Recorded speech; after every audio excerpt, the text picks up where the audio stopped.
Hi guys, welcome back to my channel. ನಾನು ಅಮೋಲ್ ಅಂತ. ನೀವು ನೋಡ್ತಿರೋದು ಮಿಸ್ಟರ್ ASK ಚಾನಲ್. ಇವತ್ತು ನಾನು ಟ್ರೈಲರ್ ರಿವ್ಯೂಗೆ ಬಂದಿಲ್ಲ, ಟೀಸರ್ ಹೇಳಕ್ಕೆ ಬಂದಿಲ್ಲ, ಲೈವ್ ಸ್ಟ್ರೀಮಿಗೆ ಬಂದಿಲ್ಲ. ಬಟ್ ಬಂದಿರೋದು ಇವತ್ತು ಕ್ರಿಕೆಟ್ ಮ್ಯಾಚ್ ಬಗ್ಗೆ ಹೇಳೋಕ್ಕೆ.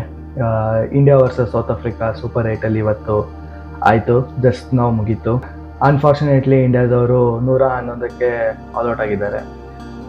ಸೌತ್ ಆಫ್ರಿಕಾದವರು ಮೊದಲನೇ ಇನ್ನಿಂಗ್ಸಲ್ಲಿ 187 ಹೊಡೆದ್ರು. ಡೇವಿಡ್ ಮಿಲ್ಲರ್ ಅವರು ಕ್ರೇಜಿ ನೆಕ್ಸ್ಟ್ ಲೆವೆಲ್ ಬ್ಯಾಟಿಂಗ್. ಎಷ್ಟು ವರ್ಷದಿಂದ ಸೌತ್ ಆಫ್ರಿಕಾನ ಅವ್ರು ರೆಸ್ಕ್ಯೂ ಮಾಡ್ಕೊಂಡು ಬರ್ತಾನೆ ಇದ್ದಾರೆ. ಇವತ್ತು ಕೂಡ ಅವರು 63 runs of 35 balls, amazing batting. And Dewald Brevis ಅವ್ರು ಕೂಡ came and hit like 3 6s and 3 4s.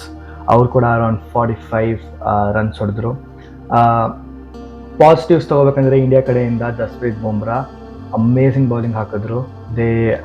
Jasprit Bumrah ಹಾಕಿದ್ದು 4 overs 15 runs, 3 wickets. That is like crazy next level bowling. ಯಾಕಂದರೆ 187 ಹೊಡೆದಾಗ ಬರೀ ಇವರು 15 ರನ್ ಕೊಟ್ಟಿರೋದು is like next level. Hardik Pandya bowling ಚೆನ್ನಾಗಿ ಹಾಕಲಿಲ್ಲ, ನಿಜ ಹೇಳ್ಬೇಕಂದ್ರೆ ಜಾಸ್ತಿ ಓಡಿಸ್ಕೊಂಡ್ರು. ಆ್ಯಂಡ್ ಒಂದು ಸ್ಟೇಜಲ್ಲಿ ಸೌತ್ ಆಫ್ರಿಕಾದವರು 20 for 3 ಇದ್ದರು. ಬಟ್ ದೆನ್ ಅದು ಡೆವಲ್ಡ್ ಬ್ರೇವಿಸ್ ಮತ್ತು ಡೇವಿಡ್ ಮಿಲ್ಲರ್ ಅವರ ಪಾರ್ಟ್ನರ್ಶಿಪ್ ಎಕ್ಸ್ಪ್ಲೋಸಿವ್ ಹಿಟ್ಟಿಂಗಿಂದ it rocketed up. And we have to give credits to Christian Stubbs. ಅವ್ರು ಕೂಡ ಬಂದು 44 runs of 24 balls ಹೊಡೆದ್ರು. ಕ್ರಿಶ್ಚಿಯನ್ ಸ್ಟಬ್ಸ್ ಡೆಲ್ಲಿ ಕ್ಯಾಪಿಟಲ್ಸ್ಗೆ ಯೂಶಲಿ 1 down ಹಂಗೆ ಆಡ್ತಾರೆ, ಬಟ್ ಸೌತ್ ಆಫ್ರಿಕಾಗೆ ಅವರು ಲೈಕ್ ಇನ್ ಅಟ್ 6 or 7 ಹಂಗೆ ಬರ್ತಾರೆ as a finisher. And when India came back to bat 188 ಬೇಕಿತ್ತು. ಆ್ಯಂಡ್ ಇಶಾನ್ ಕಿಶನ್ ಅವರು ಫಸ್ಟ್ ಓವರಲ್ಲೇ ಕ್ಯಾಚ್ ಕೊಟ್ಟರು 0ಗೆ. ಆ್ಯಂಡ್ ಅಭಿಷೇಕ್ ಶರ್ಮಾ ಅವರು ಇಡೀ ವರ್ಲ್ಡ್ ಕಪ್ಪಲ್ಲೇ ಫಾರ್ಮಲ್ಲಿ ಇಲ್ಲ. 3 ಮ್ಯಾಚ್ 3 ಡಕ್ಕು. ಇದು 4ನೇ ಮ್ಯಾಚ್ ಅವ್ರು ಆಡ್ತಿರೋದು. 15 ರನ್ನಿಗೆ ಔಟ್ ಆದರು.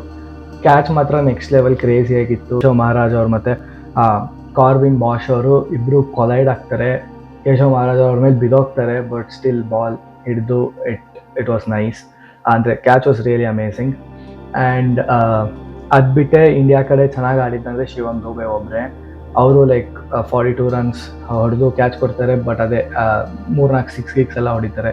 ಬಟ್ ಇಲ್ಲೆಲ್ಲ ಹೆಂಗಾಗ್ತಿತ್ತು ಅಂದರೆ ಇಂಡಿಯಾ ಕಡೆ 1 6 ಹೊಡೆದ ತಕ್ಷಣ ನೆಕ್ಸ್ಟ್ ಓವರ್ ಇಲ್ಲ, ಅದ್ರ ನೆಕ್ಸ್ಟ್ ಓವರಲ್ಲಿ ಕ್ಯಾಚ್ ಕೊಡ್ತಿದ್ರು. ಸೊ ಅಂದರೆ Indian batting never get going ಅಂತಲೇ ಫೀಲ್ ಆಯಿತು, ಬಿಕಾಸ್ ಸೌತ್ ಆಫ್ರಿಕಾದವರು ಅಷ್ಟು ಚೆನ್ನಾಗಿ ಬೌಲಿಂಗ್ ಹಾಕ್ತಿದ್ರು. Was it worth to chase ಅದು ನನಗೆ ಗೊತ್ತಿಲ್ಲ. ಬಟ್ ಇವತ್ತು ನೋಡ್ದಂಗೆ ಇಂಗ್ಲೆಂಡ್ ಶ್ರೀಲಂಕಾದವರು ಚೇಸ್ ಮಾಡೋಕ್ಕೆ ಹೋಗಿ ಆಲ್ ಔಟ್ ಆಗ್ತಾರೆ. ಇಲ್ಲಿ ಇಂಡಿಯಾದವರು ಇವತ್ತು ಚೇಸ್ ಮಾಡೋಕ್ಕೆ ಹೋಗಿ ಆಲ್ ಔಟ್ ಆಗ್ತಾರೆ. ಇಬ್ಬರು ಹೋಸ್ಟ್ ನೇಷನ್ಸ್ ಇವತ್ತು ಚೇಸ್ ಮಾಡೋಕ್ಕೆ ಹೋಗಿ ಸೂಪರ್ 8ಅಲ್ಲಿ ಅವ್ರ ಮೊದಲ ಮ್ಯಾಚ್ನ ಸೋತಿದ್ದಾರೆ.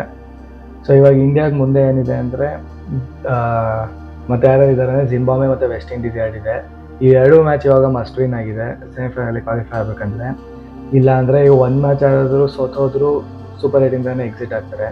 So next 2 match must win ಮ್ಯಾಚಸ್ಸೇ ಇದೆ. ಸೊ ಇವತ್ತು ಇನ್ನೊಂದೇನು ಸರ್ಪ್ರೈಸಿಂಗ್ ನೋಡಿದೆ ಅಂದರೆ ವಾಷಿಂಗ್ಟನ್ ಸುಂದರ್ ಕೇಮ್ ಎಟ್ 4 ಅಲ್ಲ ಇಲ್ಲ ವಾಷಿಂಗ್ಟನ್ ಸುಂದರ್ ಕೇಮ್ ಎಟ್ 5. ಪ್ರಾಬಬ್ಲಿ ಅದು ಕೇಶವ್ ಮಹಾರಾಜ್ ಅವ್ರದ್ದು ಸ್ಪಿನ್ನ ಲೆಫ್ಟ್ ಆರ್ಮ್ ಸ್ಪಿನ್ನರ್ ಅಲ್ಲ, ಸೊ ಲೆಫ್ಟ್ ಹ್ಯಾಂಡ್ ಬ್ಯಾಟ್ಸ್ಮನ್ ಹೊಡಿಬೋದು ಅಂತ ದೇ ಸೆಂಟ್ ಹಿಮ್ ಅಹೆಡ್ ಅಂತಲೂ ಅನಿಸುತ್ತೆ. ಬಟ್ ಅಗೇನ್ ನನಗೆ ಅದು ಅರ್ಥ ಆಗಲ್ಲ, because Hardik Pandya was playing really well in other matches. ಅವ್ರನ್ನ ಕಳಿಸ್ಬೋದಿತ್ತು. Because match was like run rate ತುಂಬಾ ಆಗೋಗ್ಬಿಟ್ಟಿತ್ತು. ಆಲ್ರೆಡಿ 10-12 per over ಬೇಕಾಗೋ ಸ್ಥಿತಿಗೆ ಹೊಟ್ಟೋಗ್ಬಿಟ್ಟಿತ್ತು. ಸೌತ್ ಆಫ್ರಿಕಾ ಕಡೆ ಹೇಗೆ ಆಕ್ಸ್ಲರೇಟ್ ಮಾಡಿದ್ರು ಆ ಥರ ನಮ್ಮ ಕಡೆ ಯಾರೂ ಇರಲಿಲ್ಲ. ಆ್ಯಂಡ್ ಅದು ಬಿಟ್ಟು ನೆಕ್ಸ್ಟು ಇನ್ನೊಂದೇನೆಂದರೆ ನಮ್ಮ ಕಡೆ ಫಿನಿಷಿಂಗ್ ಚೆನ್ನಾಗಿರಲಿಲ್ಲ. ರಿಂಕು ಸಿಂಗ್ ಫಸ್ಟ್ ಬಾಲೇ ಕ್ಯಾಚ್ ಕೊಟ್ಟರು. ಆ ಓವರ್ ಅಂತೂ ಕ್ರಿಶ್ಚಿಯನ್ ಸ್ಟಬ್ಸ್ ಅವರು 3 ಕ್ಯಾಚ್ ಹಿಡಿದ್ರು. 3 ಏನಂತಾರೆ ಕ್ಯಾಚಿಂಗ್ ಪ್ರಾಕ್ಟೀಸ್ ಥರನೇ ಇತ್ತದು. So that was like one thing. ಇಂಡಿಯಾದವ್ರು ಆ್ಯಕ್ಚುಲಿ USA ಮೇಲೂ ಸ್ಟ್ರಗಲ್ ಮಾಡಿದ್ರು, ನಮೀಬಿಯಾ ಮೇಲೂ ಒಂದು ರೇಂಜಿಗೆ ಸ್ಟ್ರಗಲ್ ಮಾಡಿದ್ರು, ಪಾಕಿಸ್ತಾನ ಮೇಲೆ ಕಂಫರ್ಟಬಲ್ ಆಗಿದ್ದಿದ್ರು. ಆಮೇಲೆ ನೆದರ್ಲ್ಯಾಂಡ್ಸ್ ಮೇಲೂ ಒಂದು ಸ್ವಲ್ಪ ಸ್ಟ್ರಗಲ್ ಮಾಡ್ದಂಗೆ ಇತ್ತು. ಬಟ್ ಇಲ್ಲಿ ಸೌತ್ ಆಫ್ರಿಕಾ ಮೇಲೆ ದೇವರ್ ಲೈಕ್ ಫುಲ್ಲಿ ಔಟ್, ಲೈಕ್ ಏನಂತಾರೆ ಕ್ಲೀನಾಗೆ ಸೋತ್ಬಿಟ್ರು. ಇವಾಗ ಇಂಡಿಯಾಗೆ ಇರೋದು ಒಂದೇ, ಜಿಂಬಾಬ್ವೆನ ಸೋಲಿಸ್ಬೇಕು, ವೆಸ್ಟ್ ಇಂಡೀಸ್ನ ಸೋಲಿಸ್ಬೇಕು, ಸೆಮಿಫೈನಲಿಗೆ ಬರ್ತೀವಿ. ಸೊ ಈ ಟೀಮ್ ತುಂಬಾ ಏನಂತಾರೆ ಕೆಪಾಸಿಟಿ ಇದೆ. ಎಲ್ಲರನ್ನೂ ಹೊಡ್ಕೊಂಬಂದಿದ್ದಾರೆ, ಎಲ್ಲ ಬೈಲ್ಯಾಟ್ರಲ್ ಸೀರೀಸಸ್ಸು ಅದು ಇದು ಎಲ್ಲ. ಸೊ ಇದು ಹಂಗೆ ಆಗತ್ತೆ ಅಂತ ಅನಿಸುತ್ತೆ. ಬಟ್ ಅಗೇನ್ ಸೂಪರ್ 8 ಈ ಗ್ರೂಪ್ ಇರೋದು ಗ್ರೂಪ್ ಆಫ್ ಡೆತ್. 4 ಟೀಮು ಅನ್ಬೀಟನ್ ಇದೆ. So it will be very interesting ಯಾರು ಕ್ವಾಲಿಫೈ ಆಗ್ತಾರೆ, ಯಾರ ಮೇಲೆ ಹೇಗೆ ನಡೆಯುತ್ತೆ ಅಂತ. So that was the match review. And ಅವ್ರ ಕಡೆ ಬೌಲಿಂಗ್ ಅಂತೂ ಮಾರ್ಕೋ ಆ್ಯನ್ಸನ್ನು 4 ವಿಕೆಟ್ಸು. ಸನ್ರೈಸ್ ಹೈದರಾಬಾದಿಗೆ ಆಡ್ತಾರೆ, ಕ್ರೇಜಿ 4 ವಿಕೆಟ್ಸು 22 ರನ್ನಿಗೆ. ಅದು ಬಿಟ್ಟರೆ ಕೇಶವ್ ಮಹಾರಾಜ್ ಅವರು 3 ವಿಕೆಟು. ಆ 3 ವಿಕೆಟು ಒಂದೇ ಓವರಲ್ಲಿ ಬಂದಿದೆ. ಆ 3 ವಿಕೆಟು ಕ್ರಿಸ್ಟಿಯನ್ ಸ್ಟಬ್ಸೇ ಕ್ಯಾಚ್ ಹಿಡಿದಿದ್ದಾರೆ, ಅದು ಏನು ಹೇಳೋದು. ಆ್ಯಂಡ್ ಕಾರ್ವಿನ್ ಬಾಕ್ಸು ಓಪನಿಂಗಲ್ಲಿ ಬೌಲಿಂಗ್ ಹಾಕ್ಬಿಟ್ಟು ಸಖತ್ತಾಗಿ ಹಾಕಿದ್ರು 2 ವಿಕೆಟು. ಏಡನ್ ಮಾಕ್ರಮ್ ಆ್ಯಕ್ಚುಲಿ ಹಾಕಿದ್ದು 1 ಓವರು. ಆ 1 ಓವರಲ್ಲಿ ಇವ್ರದ್ದು ಇಶಾನ್ ಕಿಶನ್ ವಿಕೆಟ್ ಬಂತು ಫಸ್ಟ್ ಓವರೇ. ಸೊ ಅವ್ರದ್ದು 1 ವಿಕೆಟು. ಕಗಿಸೋ ರಬಾಡ 1 ವಿಕೆಟು ಬಂದಿಲ್ಲ 4 ಓವರ್ ಹಾಕಿ. ಲುಂಗಿನ್ ಇದಿಗೂ 1 ವಿಕೆಟು ಬಂದಿಲ್ಲ, ಬಟ್ 15 ರನ್ ಅಷ್ಟೇ ಕೊಟ್ಟಿದ್ದಾರೆ 4 ಓವರ್ ಹಾಕಿ. ಸೊ ಅವ್ರ ಕಡೆ ಬೌಲಿಂಗ್ ನಿಜ ಚೆನ್ನಾಗಿ ಹಾಕಿದ್ದಾರೆ ಎಲ್ಲರೂ, ಹಂಗಂತಲ್ಲ ಇಂಡಿಯಾ ಕಡೆನೂ ನಿಜ ಚೆನ್ನಾಗಿ ಹಾಕಿದ್ರು ಬುಮ್ರಾ ಎಲ್ಲ. ಬಟ್ ಆ 2 ಪಾರ್ಟ್ನರ್ಶಿಪ್ ಹೇಳ್ಬೋದು.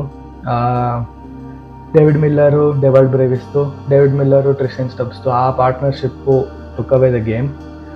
150 ವಾಸ್ ದ ಪಾರ್ ಸ್ಕೋರ್, ಬಟ್ ಅದು 187ಗೆ ಹೊಟ್ಟೋಯ್ತು. ಸೊ ತುಂಬ ಜಾಸ್ತಿನೇ ಆಯಿತು ಅನಿಸ್ತು. ಆ್ಯಂಡ್ ಇಂಡಿಯಾ ಕಡೆನೂ ತುಂಬ ಈಸಿಯಾಗಿ ಕ್ಯಾಚ್ ಕೊಟ್ಟರು ಅಂತಲೂ ಫೀಲ್ ಆಯಿತು. ಬಟ್ ಎಸ್, ಮುಂದಿನ ಮ್ಯಾಚ್ ನೋಡೋಣ ಹೇಗಿರುತ್ತೆ ಅಂತ. 2 must win Zimbabwe and West Indies. And ಗೆಲ್ತಾರೆ ಅಂತಲೇ ಫೀಲಿಂಗ್ ಇದೆ. ಬಿಕಾಸ್ ವೆಸ್ಟ್ ಇಂಡೀಸು ತುಂಬ ಅನ್ಪ್ರೆಡಿಕ್ಟೇಬಲ್ ಆಗಿ ಆಡ್ತಾರೆ, but they are unbeaten. Zimbabwe is like the underdog, ಹೇಳಕ್ಕೆ ಬರಲ್ಲ ಏನಾಗುತ್ತೆ ಅಂತ.